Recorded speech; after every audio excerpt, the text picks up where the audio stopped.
23 मार्च 2012 को NASA mission control ने space में मौजूद इंटरनेशनल स्पेस स्टेशन के क्रू को रेडियो पे बताया कि बहुत सारे माइक्रो मेटेओराइट्स 6 मिनट बाद आईएसएस से टकराने वाले हैं। इस रेडियो मैसेज ने पूरे आईएसएस में भगदड़ मचा दी। एस्ट्रोनॉट्स के पास इतना कम वक्त था कि वो इस दौरान स्पेस स्टेशन की डायरेक्शन भी नहीं बदल सकते थे। पर सवाल यह है कि स्पेस के जिस हिस्से में आईएसएस मौजूद है वहाँ बेशुमार माइक्रो मेटेओराइट्स होते हैं, तो इंटरनेशनल स्पेस स्टेशन यानी आईएसएस इन मेटेओराइट से आखिर बचता कैसे? 380 गाड़ियों जितनी वजनी आईएसएस की डायरेक्शन चेंज करने के लिए बिना फ्यूल और बिना अर्थ से मदद लेकर ये काम कैसे अंजाम दिया जाता है? एक फुटबॉल फील्ड जितने बड़े आईएसएस को अर्थ से स्पेस में कैसे ले जाया गया, और जब आईएसएस अर्थ की दूसरी साइड पे होता है तो उसके साथ कैसे कांटेक्ट किया जाता है? दोस्तों, हमारे यूट्यूब चैनल में आप सबका बहुत बहुत स्वागत है। दोस्तों, $150 बिलियन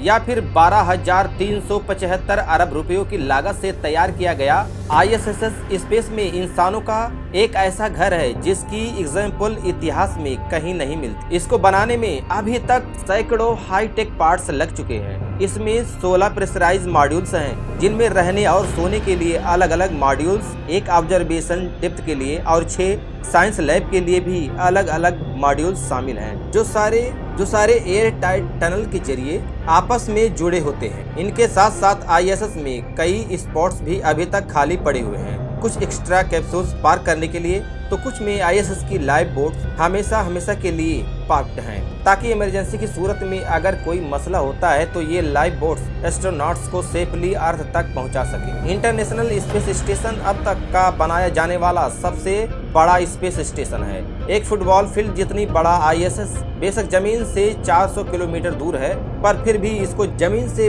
बाइनोकुलर्स की मदद से देखा जा सकता है, या फिर इसकी साइज का अंदाजा अगर रियल लाइफ ऑब्जेक्ट से लगाना हो तो यूँ समझ लें कि बुर्ज खलीफा का बॉटम या उसकी बेस जितनी फैली हुई है। इंटरनेशनल स्पेस स्टेशन इससे भी बड़ा है। आईएसएस का टोटल वजन 4,60,000 केजी है। ये इतना ही वजन ही है जितना 380 गाड़ियों या फिर 25 पैसेंजर बसेस का होता है। पर सवाल ये है कि इतना वजनी और इतना बड़ा आईएसएस स्पेस में गया कैसे? आईएसएस की शुरुआत सिर्फ 2 मॉड्यूल से हुई थी और ये दोनों स्पेस में ही एक दूसरे से कनेक्ट किए गए थे। एक मॉड्यूल अमेरिका ने बनाया था तो दूसरा ने रसिया ने। 1992 में सोवियत यूनियन के टूटने के बाद अमेरिका और रसिया ने आपस में कोलैबोरेट किया और दोनों सुपर पावर्स ने मिलकर स्पेस में इंटरनेशनल स्पेस स्टेशन बनाने का इरादा किया। पहले रसिया ने जारिया नाम का मॉड्यूल स्पेस में भेजा और उसके बाद अमेरिका ने अपना यूनिटी उसके पीछे रवाना किया। 27,000 किलोमीटर पर आवर की स्पीड से उड़ते हुए यूनिटी ने जारिया का पीछा किया। 28 नवंबर 1998 को सुबह 6:40 में ये दोनों मॉड्यूल्स जमीन से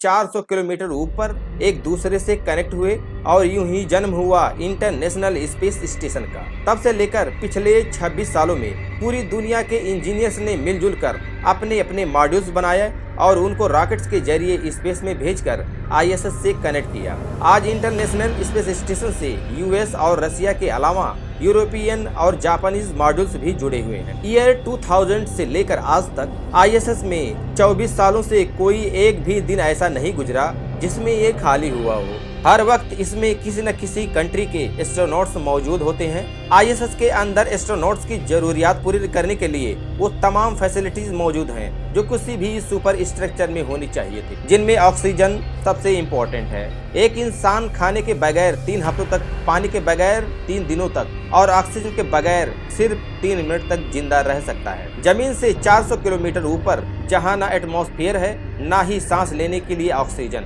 वहां आईएसएस के लिए सबसे बड़ा चैलेंज एस्ट्रोनॉट्स को फ्रेश ऑक्सीजन प्रोवाइड करके देना है। एक एवरेज इंसान को दिन में 15,000 लीटर या फिर 22 केजी ऑक्सीजन चाहिए। आईएसएस में रहने वाले 9 एस्ट्रोनॉट्स के लिए दिन में करीब 200 केजी ऑक्सीजन की जरूरी पड़ती है।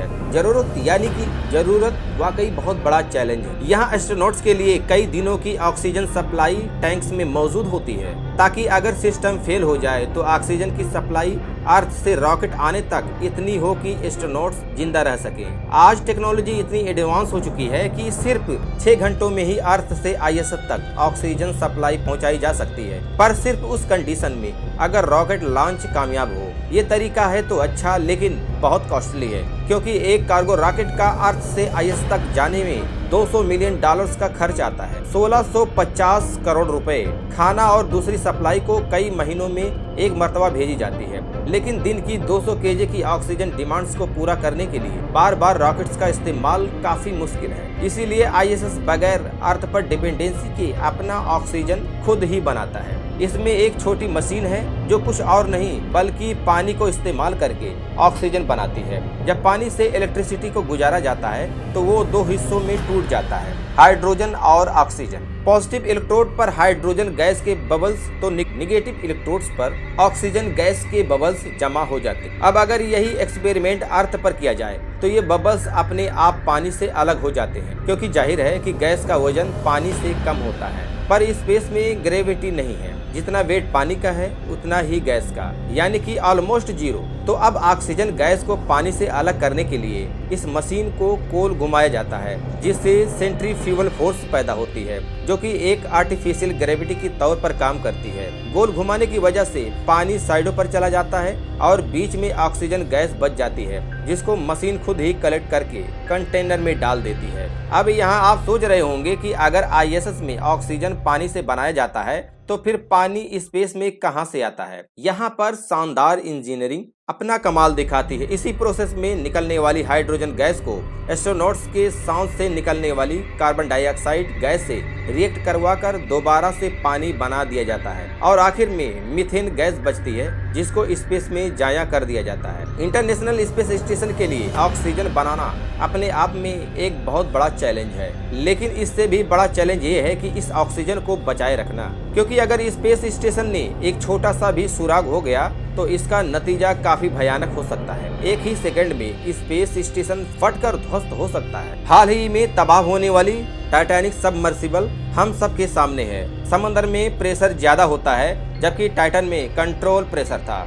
जैसे ही उसका हल लीक हुआ तो समुद्र के प्रेशर ने 1 सेकंड से भी कम टाइम में उसको बुरी तरह से कंप्रेस कर दिया। पर स्पेस में इसका बिल्कुल ऑपोजिट होता है। यहाँ बाहर का प्रेशर जीरो, जबकि आईएसएस के अंदर प्रेशर मेंटेन होता है, बिल्कुल टाइटन की तरह। अगर इसमें छोटा सा भी क्रैक पड़ा तो ये डिकम्प्रेस होकर फट जाएगा। आईएसएस जिस ऊंचाई पर अर्थ को ऑर्बिट करता है, यहाँ पर स्पेस डिब्री बहुत ज्यादा है, जो बहुत ही तेज स्पीड से स्पेस में घूम रही होती है। इनमें शामिल है सैटेलाइट के पार्ट्स और सैकड़ों छोटे बड़े मीटोराइट्स। तो सवाल ये पैदा होता है कि आईएसएस इन मीटोराइट्स से खुद को कैसे बचाता है। इंटरनेशनल स्पेस स्टेशन अर्थ को 27,000 किलोमीटर पर आवर की स्पीड पर ऑर्बिट कर रहा है। ये इतनी तेज स्पीड है कि अगर ये अर्थ के करीब इतनी स्पीड से उड़े तो पैसिफिक ओशियन को सिर्फ 25 मिनटों में क्रॉस कर सकता है। वही पैसिफिक ओशियन जिसको पार करने में कमर्शियल प्लेन को 13 घंटे लगते हैं। इतनी तेज स्पीड से अगर इसका टकराव रेत के एक जर्रे जितनी मेटेओराइट से हो जाए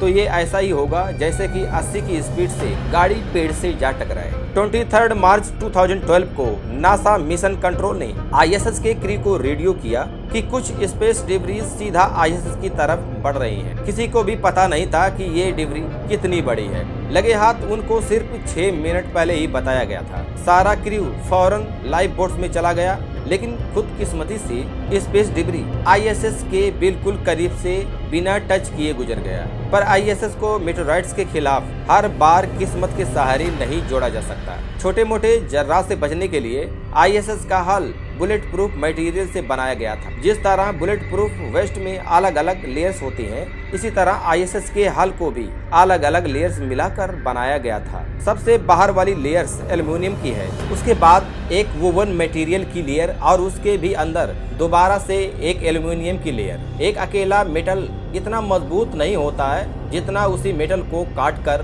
2 या 2 से ज्यादा लेयर में फैला दिया जाए। आईएसएस पर हर गुजरते वक्त रेत के दाने जितने माइक्रो मेटेओराइट हमला कर रहे होते हैं, लेकिन ये इसकी बुलेट प्रूफ लेयर्स ही हैं जो आईएसएस को पिछले 26 सालों से बचाए बैठी। पर अगर कभी कोई बड़ा मेटेओराइट आईएसएस की राह में आ जाए तो फिर क्या होगा। गाड़ी की साइज जितना बड़ा नहीं बल्कि सिर्फ 1 इंच बढ़ा। इस केस में इतनी स्पीड से टकराने पर आईएसएस की बुलेट प्रूफिंग भी किसी काम नहीं आएगी। जमीन पर मौजूद मिशन कंट्रोल का क्रू पहले से ही आने वाले मेटेओराइट की लोकेशन और पोजीशन का अंदाजा लगाए बैठा होता है। अगर ये नुकसान पहुंचाए जैसा होता है तो फिर इस सूरत में पूरे आईएसएस को ही रास्ते से हटाना पड़ता है। आईएसएस में लगे छोटे छोटे थ्रस्टर को इस्तेमाल करके इसकी ट्रेजेक्ट्री चेंज की जा सकती है, पर ये थ्रस्टर रॉकेट फ्यूल पर चलते हैं और ये फ्यूल आईएसएस के पास बहुत कम होता है। सिर्फ इमरजेंसी पर्पस के लिए आईएसएस की अर्थ पर डिपेंडेंसी खत्म करने के लिए इसमें एक ऐसा मैकेनिज्म लगाया गया है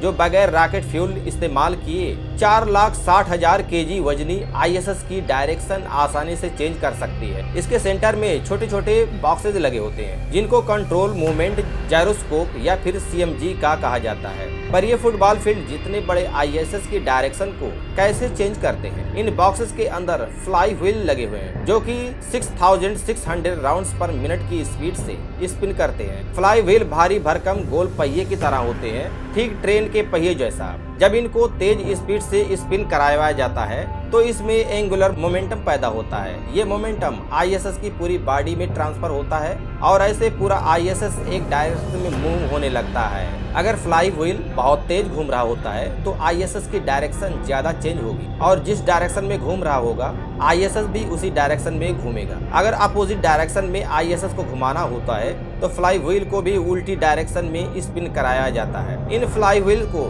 इलेक्ट्रिसिटी की मदद से घुमाया जाता है जो कि आईएसएस में लगे सोलर पैनल्स जनरेट करते हैं। सोलर पैनल की बात हो रही है तो आपको बताते चले कि ये सोलर पैनल्स मूवेबल होते हैं क्योंकि आईएसएस इतनी तेजी से अर्थ को ऑर्बिट कर रहा है कि एक दिन में 16 मरतबा यहाँ सनराइज होता है और जब सूरज होता भी है तो ये इतनी तेजी से अपनी पोजीशन शिफ्ट करता है कि अगर सोलर पैनल फिक्स होंगे तो उन पर डायरेक्ट सनलाइट नहीं पड़ेगी और वो सही से इलेक्ट्रिसिटी प्रोड्यूस नहीं कर सकेगी। इसीलिए ये सोलर पैनल्स हर वक्त अपनी डायरेक्शन सूरज की तरफ रखते हैं। आईएसएस में लगे सोलर पैनल्स एक वक्त में 120 किलोवाट इलेक्ट्रिसिटी प्रोड्यूस करते हैं। ये इतनी ही इलेक्ट्रिसिटी है जिससे अर्थ पर हम 110 एयर कंडीशनर्स आसानी से चला सकते हैं। इंटरनेशनल स्पेस स्टेशन पे एस्ट्रोनॉट्स के साथ कम्युनिकेशन रखना भी मिशन कंट्रोल के लिए एक बहुत बड़ा चैलेंज हुआ करता है। कम्युनिकेशन रेडियो सिग्नल्स के जरिए होती है। ये सिग्नल अर्थ को क्रॉस नहीं कर सकते और अक्सर आईएसएस अर्थ के उस पार होता है। इस मसले को हल करने के लिए पहले हवाई जहाज उड़ाए जाते थे जो आईएसएस के रेडियो सिग्नल पकड़कर ह्यूस्टन में मिशन कंट्रोल तक पहुंचाते थे। ये तरीका कॉस्टली भी था और काफी अनरिलायबल भी। अक्सर औकात आईएसएस से कम्युनिकेशन 1 घंटे तक डिस्कनेक्ट हो जाता था, तब तक जब तक वह वापस से अर्थ का ऑर्बिट करके मिशन कंट्रोल की रेंज में ना आ जाए। लेकिन अब ऐसा नहीं होता। टेक्नोलॉजी में आई तरक्की के साथ हाई अर्थ ऑर्बिटिंग सैटेलाइट की मदद से कम्युनिकेशन का मसला अब हमेशा के लिए खत्म हो गया। आईएसएस को जब भी मिशन कंट्रोल से कम्युनिकेशन करना हो तो पहले सिग्नल सैटेलाइट कैच करती है, फिर वही सिग्नल सैटेलाइट के नेटवर्क में भेज दिया जाता है और फिर जो भी सैटेलाइट रेंज में होती है वह सिग्नल को ह्यूस्टन मिशन कंट्रोल तक रिले कर देती है। इस तरह अब सिर्फ चंद सेकंड के डिले के साथ आईएसएस में मौजूद एस्ट्रोनॉट्स आसानी से अपनी फैमिली के साथ कनेक्ट हो पाते। दुनिया भर के साइंटिस्ट पिछले 26 सालों से आईएसएस को सेल्फ सफिशिएंट बनाने की कोशिशों में लगे हुए हैं। एक ऐसा स्पेस स्टेशन जिसको अर्थ की जरूरत कम से कम पड़े। इसी मकसद से कई इन्वेंशन तो की जा चुकी है, पर अभी भी बहुत सी ऐसी रिक्वायरमेंट्स हैं जिनको पूरा करने के लिए अर्थ की मदद लेना जरूरी है। जैसा कि एक खाने का सामान, पानी को फिल्टर करने के लिए केमिकल्स, स्पेयर पार्ट्स और क्रू की शिफ्टिंग, क्योंकि एक एस्ट्रोनॉट स्पेस में 8 महीने से ज्यादा नहीं रह सकता। इंटरनेशनल स्पेस स्टेशन पे कुछ स्पेशल तरीके का एक्सपेरिमेंट करने के लिए कई लैब्स मौजूद हैं जिनमें ज्यादातर एक्सपेरिमेंट्स ह्यूमन बॉडी पे किए जाते हैं। मकसद सिर्फ एक ही है, जब ह्यूमन मार्स पर या डीप स्पेस में जाएंगे तो उनको किन किन मुश्किलात का सामना करना पड़ सकता है। आईएसएस तो अर्थ से सिर्फ 6 घंटे की दूरी पर है, लेकिन जब ह्यूमंस मार्स पर जाएंगे तो वहाँ ना अर्थ की सपोर्ट होगी, ना ही वापसी का रास्ता इतना आसान होगा। तो दोस्तों, अगर जो हमारी वीडियो पसंद आई हो तो हमारी वीडियो को लाइक कीजिएगा, शेयर कीजिएगा और हमारे यूट्यूब चैनल को सब्सक्राइब कीजिएगा। इसी के साथ नेक्स्ट वीडियो मिलेंगे। जय हिंद, वंदे मातरम।